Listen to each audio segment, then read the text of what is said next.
মেশিনটা দেখতে পাচ্ছেন, এই মেশিনটার প্রবলেম হলো মেশিন থেকে প্রচণ্ড জল পড়ছে অথবা অনেক জল পড়ছে, যার জন্য কাস্টমার দেখুন ত্রিপল টানিয়ে রেখেছে। প্লাস হলো এই মেশিনটার ঠান্ডাও কম হচ্ছে।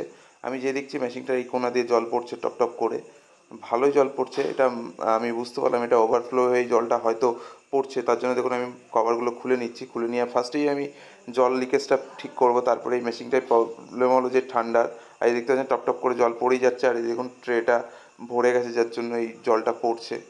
সো যাই হোক, আর এটার প্রবলেম হলো এটার মুখে কিছু একটা বেঁধে গেছিলো, যে আমি দেখিয়ে দিচ্ছি আপনাদের। এই দেখতে পাচ্ছেন মুখে কিছু একটা দেখুন পুরো একদম জাম করে দিয়েছে, ব্লক লাইনটাকে পুরো ব্লক করে দিয়েছে। আমি এটাকেই ক্লিন করে একদম পরিষ্কার করে দেবো পাইপ লাইনটারে। আর এই মেশিনটা ঠান্ডা না হওয়ার কারণটা হলো মেশিনটা মোটামুটি ভালোই নোংরা পড়ে রয়েছে ইনডোর কয়েলে বা কুলিং কয়েলে, যার জন্য আমি এটা ক্লিন করা সাজেস্ট করলাম। সো কাস্টমার বললো ঠিক আছে একবারে ক্লিন করে দাও, আর যার জন্য আমি ক্লিনটাও করে নিচ্ছি। প্লাস আমি জল পড়ার প্রবলেমটা রিপেয়ার করে দিয়েছি। আর এই দেখতে পাচ্ছেন কয়েলটা দেখুন ভালো পরিমাণে নোংরা হয়ে রয়েছে, ওপর থেকে বোঝা যাচ্ছে না, বাট ভিতরে দেখুন ভালো করে দেখলে বুঝতে পারবেন, ভেতরে দেখুন ভালো মতো নোংরা জমে রয়েছে। আর দেখছেন ব্লোয়ারটাও ঠিকঠাক, বলবো না খুব নোংরা, ব্লোয়ারটা ঠিকঠাক মতো নোংরা হয়েছে, খুব একটা হয়নি। আর এর মেন হলো কুলিং কয়েলটা ভালো মতো নোংরা হয়েছে। আমি কুলিং কয়েলটাকে ভালো মতো ক্লিন করব, আর আউটডোরটার কী অবস্থা সেটাও দেখবো। এই যে দেখতে পাচ্ছেন আমি একদম জেট পাম্প দিয়ে ক্লিন করা শুরু করে দিয়েছি। আর দেখুন উপরে কুলিং কয়েলটাকে ফার্স্টে মেরে নিলাম, আপনাদের দেখানোর চেষ্টা করি যে কুলিং কোন দিকটা মারছি আর কোন দিকটা মারছি না, ক্লিনটা কীরকম হয়েছে। আর ব্লোয়ারটাও মেরে দিয়েছি। আর এই দেখতে পাচ্ছেন কুলিং কয়েল একদম চকচক করছে পুরো নতুনের মতো।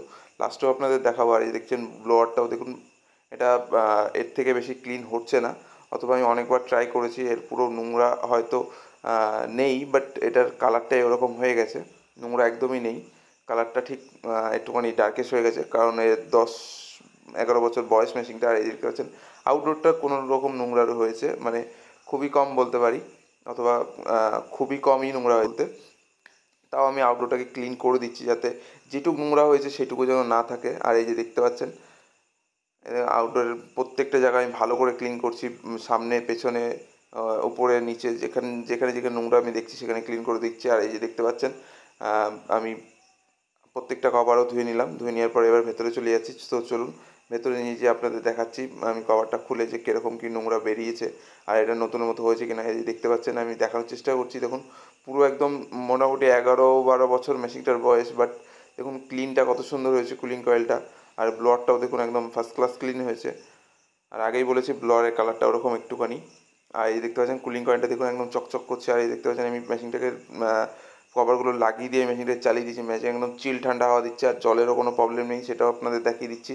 দেখুন বাইরে একদম জল ফার্স্ট ক্লাসভাবে চলে আসছে, আশা করছি আপনারা দেখতে পাচ্ছেন। ভালো করে দেখলে বুঝতে পারবেন, দেখুন ওই যে পাইপের মুখ দিয়ে জল বেরোচ্ছে। আর এই দেখতে পাচ্ছেন আউটডোর একদম ফার্স্ট ক্লাস ক্লিন করে দিয়েছি। মেশিনে আর এখন আর কোনো প্রবলেম নেই, মেশিন একদম পুরো ফার্স্ট ক্লাস চলছে মেশিনে। সো আপনাদের আমার ভিডিও কেমন লাগে একটু জানাবেন। Thank you for watching.